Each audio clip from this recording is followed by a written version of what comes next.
এদিকে বিমস্টেক সম্মেলনের সাইডলাইনে ভারতের প্রধানমন্ত্রী নরেন্দ্র মোদী সহ আরও দুদেশের সরকার প্রধানের সাথে বৈঠক করবেন প্রধান উপদেষ্টা ডক্টর মোহাম্মদ ইউনূস। এ বিষয়ে আরও জানাতে ব্যাংকক থেকে যুক্ত হয়েছেন সহকর্মী হাসিব মিল। আমরা বিস্তারিত জানবো তার কাছ থেকে। ব্যাংককে বিমস্টেক সম্মেলনের সাইডলাইন বৈঠক করেছেন প্রধান উপদেষ্টা ডক্টর মোহাম্মদ ইউনূস ও ভারতের প্রধানমন্ত্রী নরেন্দ্র মোদী। বিস্তারিত জানাতে ব্যাংকক থেকে সরাসরি যুক্ত হচ্ছেন সহকর্মী নাজমুস সালেহী। সেই বৈঠকটি আসলে অবশেষে শুরু হলো। মাননীয় চিফ অ্যাডভাইজার মহোদয় ইন্ডিয়ার প্রধানমন্ত্রী শ্রী নরেন্দ্র মোদীর সাথে বৈঠক করেছেন এবং বৈঠকে আমাদের সাথে যে পারস্পরিক স্বার্থ সংশ্লিষ্ট যতগুলো ইস্যু ছিল সবগুলো নিয়ে কথা হয়েছে এবং আমরা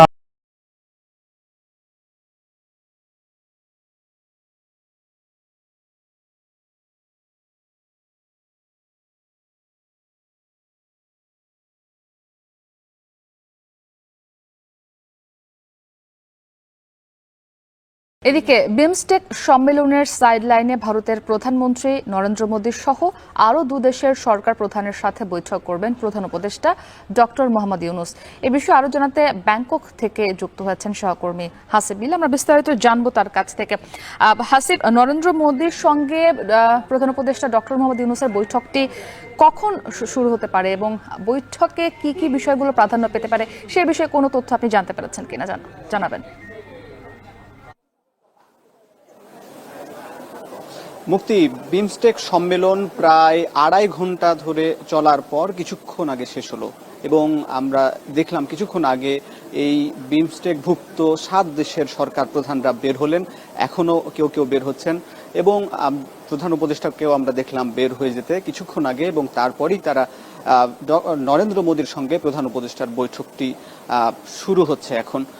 ঠিক যেখানে সেখানে একান্ত বৈঠকে অংশ নেবেন এই দুই নেতা। গণঅভ্যুত্থানের পর বাংলাদেশ এবং ভারতের যে বৈরী একটি সম্পর্ক দেখা দিয়েছে, যেখানে বাংলাদেশের পলাতক সাবেক প্রধানমন্ত্রী শেখ হাসিনাকে ভারত আশ্রয় দিয়েছে, তারপর থেকে যে দুই দেশের রাজনৈতিক অস্থিরতা বিরাজ করছে, ভিসা জটিলতা সহ ব্যবসা বাণিজ্যেও অনেকটা স্থবিরতা তৈরি হয়েছে, এই সব প্রেক্ষাপটে বাংলাদেশ কিন্তু ভারতকে একাধিকবার আহ্বান জানিয়েছিল মোদীর সঙ্গে বৈঠকের। অবশেষে গতকাল মোদীর সঙ্গে বৈঠকটি হচ্ছে বলে আমরা জানতে পেরেছি।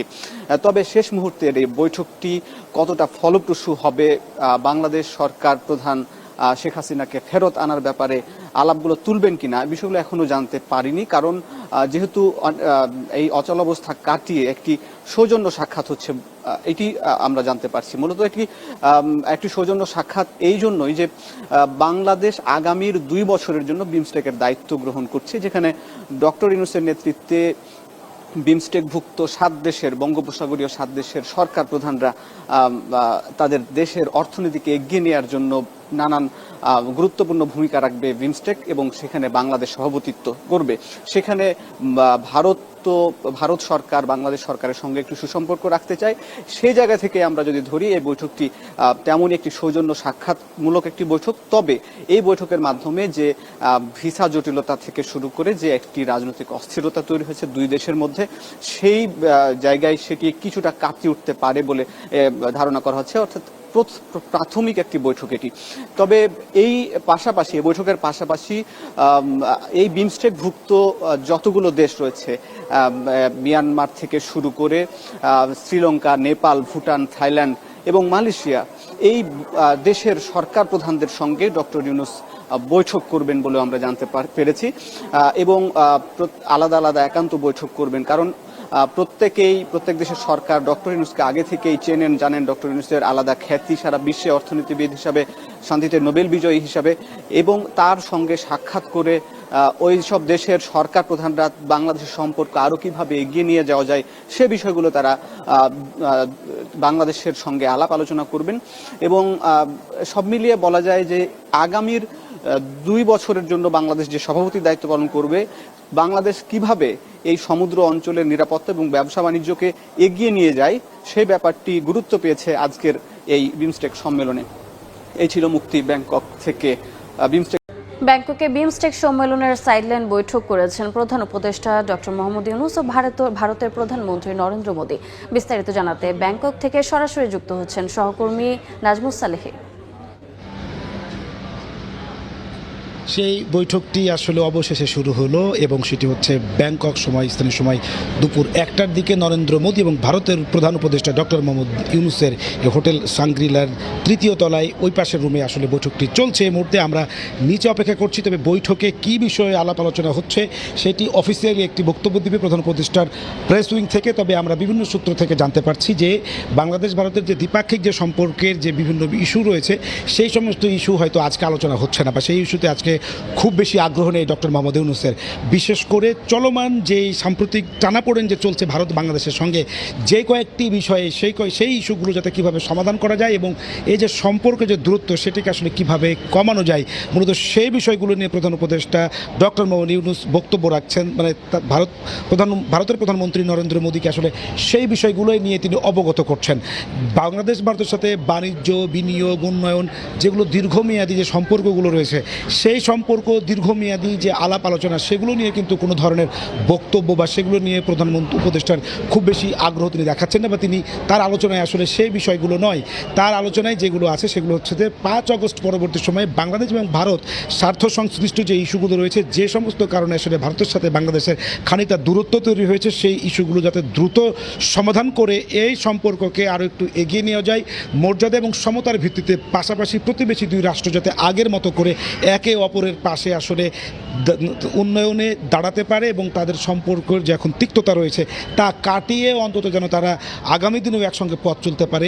এই মুহূর্তে কোন কোন বিষয়গুলোকে আসলে জোর দেওয়া উচিত, এখন যেই সংকটগুলোর কারণে আসলে এই অচলাবস্থা বলা চলে বা এক ধরনের যে টানাপোড়েন তৈরি হয়েছে, সেই ইস্যুগুলোকে সলভ করার জন্য ডক্টর মোহাম্মদ ইউনূসের পক্ষ থেকে অবগত করা হচ্ছে বা সেই বিষয়গুলো নিয়ে আসলে আলোচনা হচ্ছে। সেখানে দীর্ঘমেয়াদী কোনো আলোচনা হচ্ছে না, বা মূলত এখন আমরা যখন প্রধান উপদেষ্টার প্রেস উইং থেকে একটি অফিসিয়াল বক্তব্য দেওয়া হবে, কি বিষয় নিয়ে আলোচনা হয়েছে এবং বাংলাদেশের পক্ষ থেকে আসলে কি বিষয়ে সহযোগিতা চাওয়া হয়েছে, আর ভারত আসলে তাদের পক্ষ থেকে কি ধরনের সাড়া দিয়েছে, সেই বিষয়গুলো নিয়ে জানবো আমরা একটু পরে। সেই পর্যন্ত আসলে আমাদের সবাইকে অপেক্ষা করতে হবে। এই ছিল আমার কাছে হোটেল সাংগ্রিলা থেকে, যেখানে মোদি এবং ইউনূসের বৈঠক চলছে, সেখান থেকে সর্বশেষ।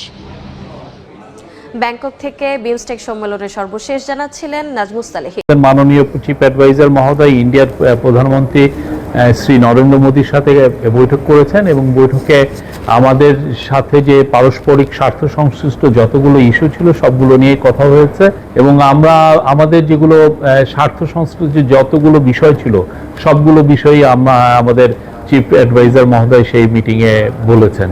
যেমন শেখ হাসিনা প্রত্যর্পণ বিষয়ে কথা হয়েছে, শেখ হাসিনা যে ওইখানে বসে অনেক ধরনের ইনসেন্ডিয়ারি কমেন্ট করছেন সেগুলো বিষয়ে কথা হচ্ছে।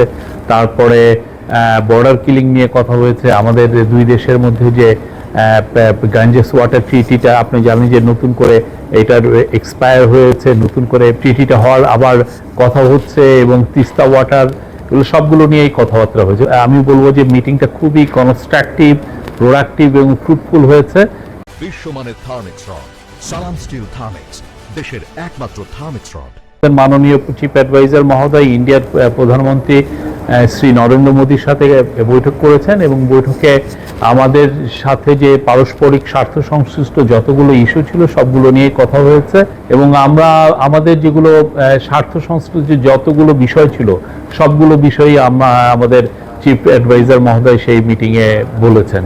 যেমন শেখ হাসিনা প্রত্যর্পণ বিষয়ে কথা হয়েছে, শেখ হাসিনা যে ওইখানে বসে অনেক ধরনের ইনসেন্ডিয়ারি কমেন্ট করছেন সেগুলো বিষয়ে কথা হচ্ছে।